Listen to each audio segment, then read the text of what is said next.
Mastering SOC to Disaster Recovery. What truly constitutes a disaster is whatever stops you from making money.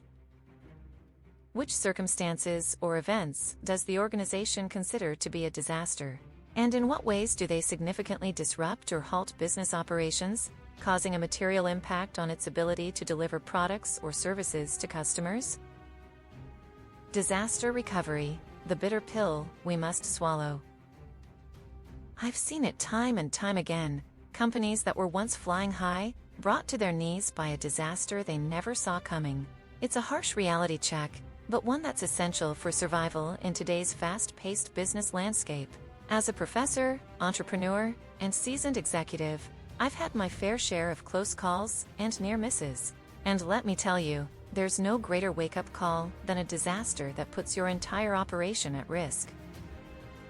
Take, for instance, the time my own company's data center went down due to a faulty HVAC system.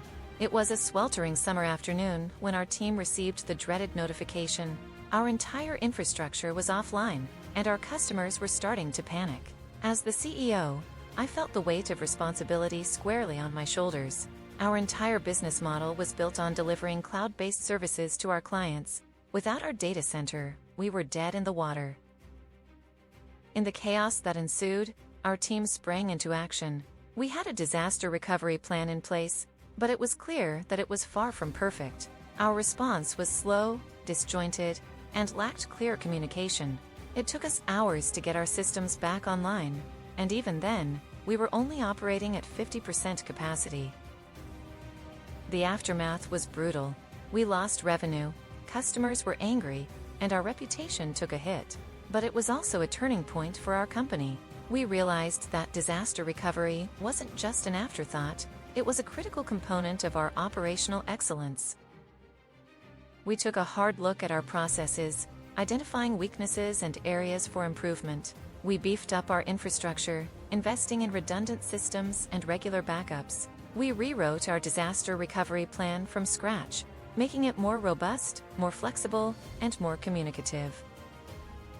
But it wasn't just about the technical aspects. We also recognized the need for a cultural shift within our organization. We needed to create a sense of ownership and accountability among our team members. We needed to foster an environment where people felt empowered to take risks, to experiment, and to innovate, but also to take responsibility when things went wrong. Today, I'm proud to say that our company has some of the most stringent disaster recovery protocols in the industry. We've drilled down to the minutest detail, identifying potential vulnerabilities and creating contingency plans for every eventuality.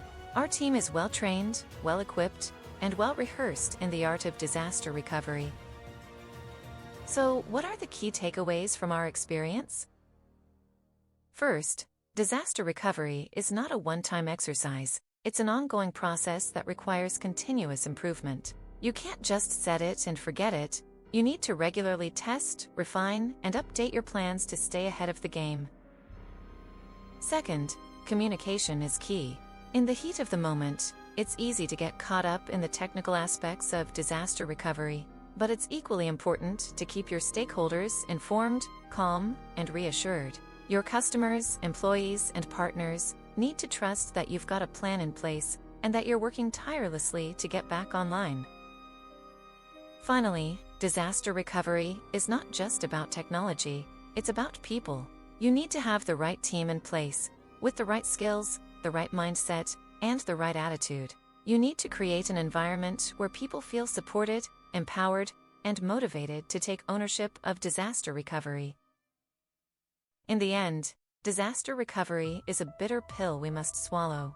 It's a harsh reminder that even the best laid plans can go awry. But it's also a chance to rebuild, to innovate, and to come back stronger, faster, and more resilient than ever before. The organization considers various circumstances and events to be disasters that can significantly disrupt or halt business operations, causing a material impact on its ability to deliver products or services to customers. These include 1. Natural disasters, earthquakes, hurricanes, floods, wildfires, tornadoes, and other natural catastrophes that can damage or destroy physical infrastructure, including data centers, offices, and other critical facilities. 2. CyberAttacks, malicious attacks on the organization's systems, networks, or data, including ransomware attacks, distributed denial of service, DDoS, attacks, and other types of cyber threats that can compromise the confidentiality, integrity, or availability of critical systems and data. 3. IT system failures, failures of critical IT systems, including hardware, software, or network failures that can disrupt business operations and impact the delivery of products or services. 4. Power outages, prolonged power outages that can disrupt business operations, including those caused by utility failures, natural disasters, or other events. 5. Supply chain disruptions, disruptions to the organization's supply chain, including disruptions to third-party providers, vendors, or partners that can impact the delivery of products or services. 6. Pandemics and epidemics, widespread illnesses or outbreaks that can impact the availability of personnel, disrupt business operations, and affect the delivery of products or services. 7. Physical security breaches, unauthorized access to physical facilities, including data centers, offices, and other critical areas that can compromise the security and integrity of critical systems and data. 8.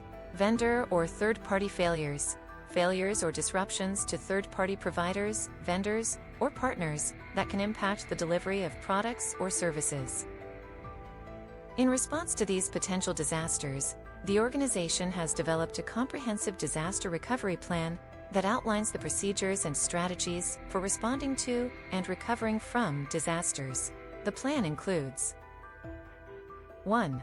Business Impact Analysis, BIA. A BIA is conducted to identify critical business processes, systems, and services that are essential to the organization's operations and to determine the impact of a disaster on these processes and services. 2. Risk Assessment. A risk assessment is conducted to identify potential risks and threats to the organization's operations and to prioritize the development of disaster recovery strategies and procedures. 3. Disaster Recovery Team. A disaster recovery team is established, comprising personnel from various departments and funciones, to manage and coordinate disaster response and recovery efforts. 4. Emergency Response Procedures. Emergency response procedures are developed and documented, outlining the steps to be taken in response to a disaster, including evacuation procedures, fire safety protocols, and first aid procedures. 5. Backup and Recovery Procedures. Backup and recovery procedures are developed and documented, outlining the procedures for backing up critical data and systems, and for recovering these systems and data in the event of a disaster. 6. System and data redundancy. Critical systems and data are designed to be redundant, ensuring that if one system or data source is unavailable, another can be used to maintain business operations. 7. Alternate work locations. Alternate work locations are identified and equipped, enabling personnel to continue working in the event of a disaster that affects the primary work location. 8. Communication Plan. A communication plan is developed and documented, outlining the procedures for communicating with personnel, customers, and stakeholders during a disaster. 9. Training and Testing. The disaster recovery plan is regularly tested and updated, and personnel are trained on their roles and responsibilities in responding to and recovering from disasters. 10. Continuous monitoring and improvement. The disaster recovery plan is continuously monitored and improved, ensuring that it remains effective and relevant to the organization's operations. By developing and implementing this comprehensive disaster recovery plan, the organization can ensure the continuity of its business operations and the delivery of products and services to customers, even in the event of a disaster.